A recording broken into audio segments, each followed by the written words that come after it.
நமது நாட்டின் விடுதலைக்காகவும் நமது மக்களின் உரிமைகளுக்காகவும்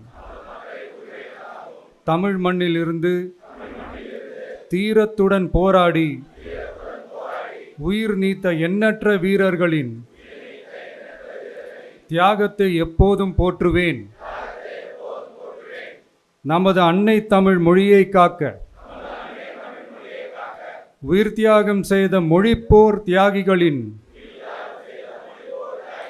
இலக்கை நிறைவேற்றும் வகையில் தொடர்ந்து பாடுபடுவேன். இந்திய அரசியலமைப்பு சட்டத்தின் மீதும் இறையாண்மை மீதும் நம்பிக்கை வைத்து அனைவருடன் ஒற்றுமை, சகோதரத்துவம், மத நல்லிணக்கம், சமத்துவம் ஆகியவற்றை பேணி காக்கின்ற பொறுப்புள்ள தனி மனிதராக செயல்படுவேன். மக்களாட்சி, மதச்சார்பின்மை, சமூக நீதி பாதையில் பயணித்து என்றும் மக்கள் நல சேவகராக கடமை ஆற்றுவேன் என உறுதி அளிக்கின்றேன்.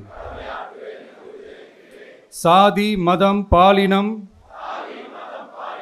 பிறந்த இடம் ஆகியவற்றில் பெயரில் உள்ள வேற்றுமைகளை களைந்து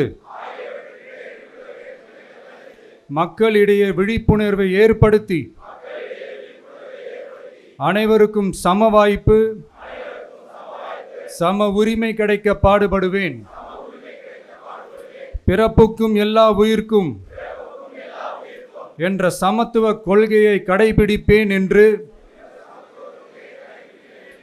உளமாற உறுதி கூறுகின்றேன்.